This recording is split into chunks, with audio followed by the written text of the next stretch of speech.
local player na may pinakamaraming MVP sa kasaysayan ng PBA?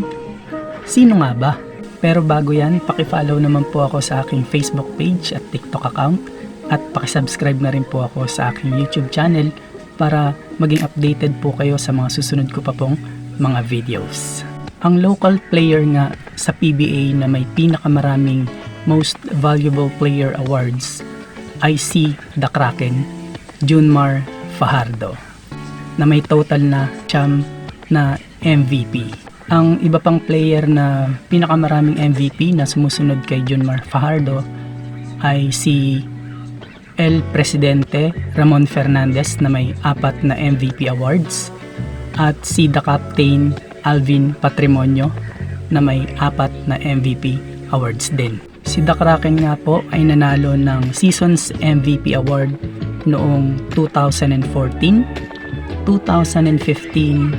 2016, 2017, 2018, 2019, 2022 to 2023, 2023 to 2024 season at ang season 49 ng PBA.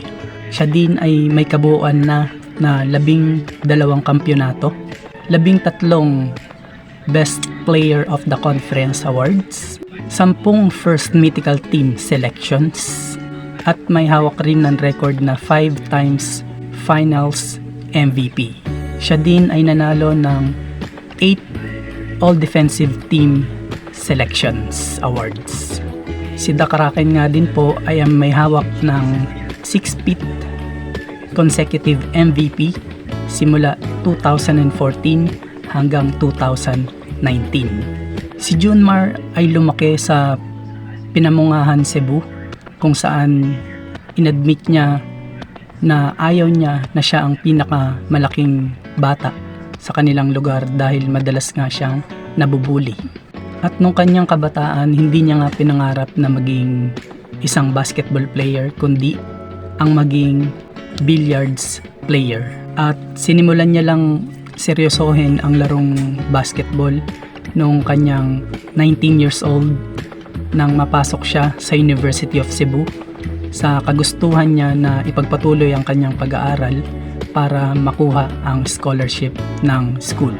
Si The Kraken din ang naging number 1 overall pick noong 2012 PBA draft ng Petron Blaze Boosters na kilala na ngayon bilang San Miguel Beermen. Siya rin ay isa na sa 50 PBA Greatest Players na isa sa mga prestiyosong award sa PBA.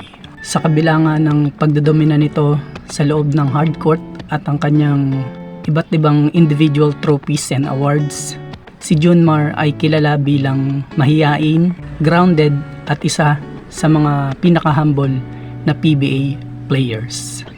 Siya rin ay widely recognized bilang the GOAT sa lahat ng local PBA players o greatest of all time.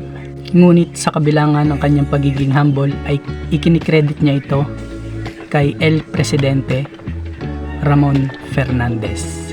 Dinomina din ni Junmar Fajardo ang kanyang collegiate years sa CESAFI noong naglaro siya sa University of Cebu bago siya madraft sa PBA noong 2012.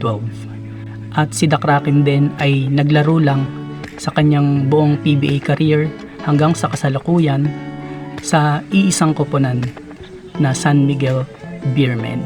At kung nagustuhan niyo po ang aking video, paki-comment naman po kung sino ang gusto niyo na susunod kong maging content at paki-share naman po ang video ito para mas marami pa pong makapanood. Maraming salamat po sa inyong suporta and God bless.